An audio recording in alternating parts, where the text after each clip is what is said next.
দেখ দুষ্টু বুড়ি, আমি আমি মরতে রাজি। তুই কি রাজি? আই আই দেখি তোর কত সাহস। আই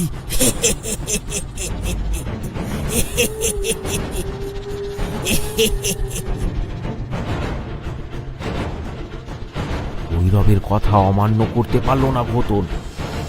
সে ত্রিশূলটা উঁচিয়ে ধরল, তারপর সেটা সজোরে ছুঁড়ে দিল ভৈরবের দিকে।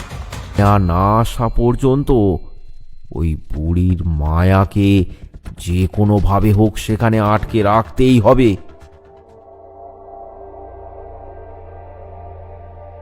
কিন্তু সেটা কিভাবে? সেটাই ভাবতে থাকে ভৈরব। হঠাৎ ভৈরবের চোখ পড়ল বুড়ির পেয়ারা গাছটার দিকে।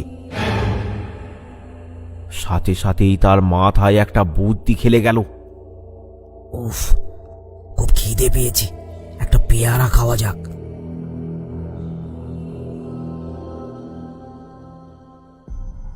বেশ একটা ডাসা পেয়ারা পেরে নিল, তারপর দাওয়ায় বসে সেটাতে কামড় দিল। পেয়ারাটার খুব স্বাদ।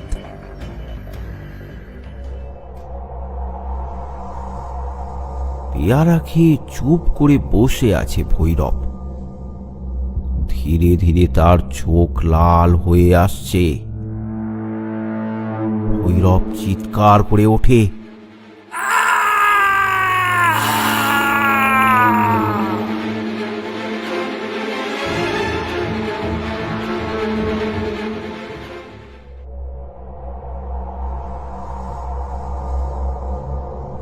এদিকে ঘোতন ত্রিশূলটা নিয়ে বাড়ি ফিরছে।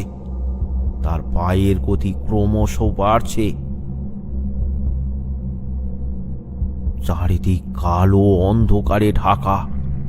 মাঝে মাঝে তার মনে হচ্ছে অনেক অশরীরী একসাথে যেন তার পিছু করছে। ভয়ে তার বুক কেঁপে কেঁপে উঠলেও মনে জোর নিয়ে সে এগিয়ে চলেছে। আজ তার হাতে একটা বড় দায়িত্ব, গোটা গ্রামের জীবন মরণের প্রশ্ন।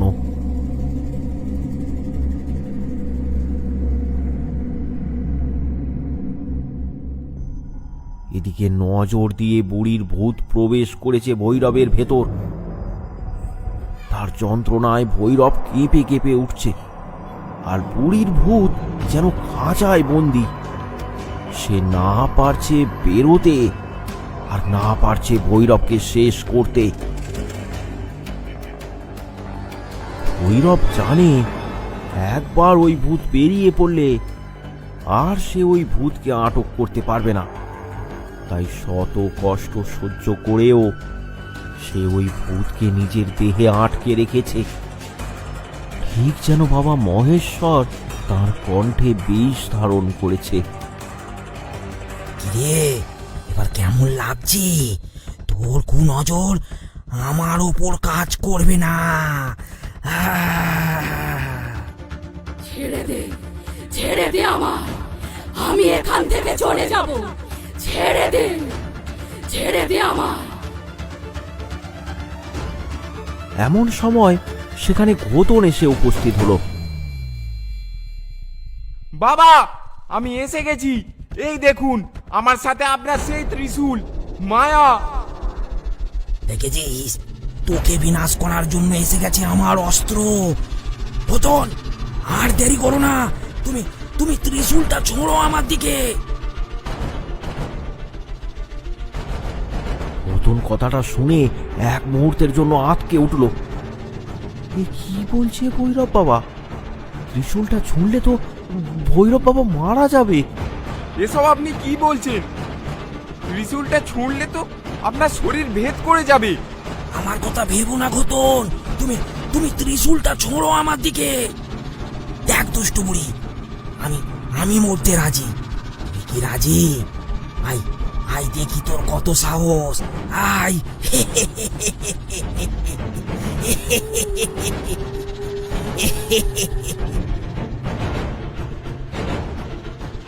ভৈরবের কথা অমান্য করতে পারল না ঘোতন। সে ত্রিশূলটা উঁচিয়ে ধরল, তারপর সেটা সজোরে ছুঁড়ে দিল ভৈরবের দিকে।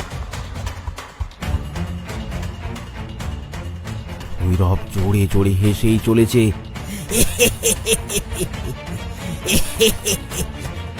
ত্রিশূলটা ক্রমশ তার দিকে এগিয়ে আসছে, আর তার ভেতরে থাকা বুড়ির ভূত চিৎকার করছে। ছেড়ে দে, ছেড়ে দে আমায়, ছেড়ে দে, আমি এখান থেকে চলে যাব, ছেড়ে দে। আমার হাত থেকে এই গ্রাম থেকে রক্ষা করার জন্য তুই নিজের জীবনও দিতে প্রস্তুত? এরা তোর কে? এদের এদের জন্য না রে, এদের জন্য না, এটাই আমার কর্ম। আর আমি আমার কর্ম নিষ্ঠার সাথে সম্পন্ন করি। তাতে আমার জীবন গেলেও আমার কোনো ক্ষতি নেই। আয়! ত্রিশূলটা ক্রমশ এগিয়ে আসতে থাকে ভৈরবের দিকে। ভৈরবের একেবারে সামনে এসে ত্রিশূলটা থেমে যায়। ধীরে ধীরে ভৈরবের মধ্যে থাকা বুড়ির নজর ত্রিশূলটির মধ্যে আটক হয়ে যায়। ভৈরব এবার স্বাভাবিক হয়ে যায়, হাত বাড়িয়ে মায়াকে তার হস্তে ধারণ করে। আপনার একটুও ভয় করছিল না যখন ত্রিশূলটা আমি আপনার দিকে ছুঁড়ে দিলাম? না রে পাগল, না, ওটা আমার মায়া, আমার সঙ্গী। ও কখনোই আমায় আঘাত করবে না, সেটা আমি জানি রে। আচ্ছা, ত্রিশূলটা আনার সময় কারা যেন আমার পিছু করছিল, তারা কারা? এখন যেটা দেখলি, এরকম অনেক অশরীরই ওই মায়ার মধ্যে বন্দি। তাদেরই আভাস পেয়েছিলি তুই। একটু দাঁড়ান, আমি এক্ষুনি গ্রামের সকলকে ডেকে নিয়ে আসছি। খোতন ছুটে গিয়ে গ্রামে খবরটা দিল। গ্রামের সব লোক দল বেঁধে সেখানে এসে উপস্থিত হলো। সবাই এসে দেখল ভৈরব তখন রওনা দিয়েছে গাজীপুরের উদ্দেশ্যে। গ্রামের সবাই একসাথে চিৎকার করে বলে ওঠে, জয় ভৈরব বাবা জয়, জয় ভৈরব বাবা জয়, জয় ভৈরব বাবা জয়, জয় ভৈরব বাবা জয়। আরো ভয়ানক গল্প পেতে আমাদের চ্যানেলটি সাবস্ক্রাইব করুন, আর কমেন্ট করে জানাতে ভুলবেন না গল্পটি কেমন লাগলো। কমেন্ট করে পাশে থাকুন বাংলা কার্টুন হাব।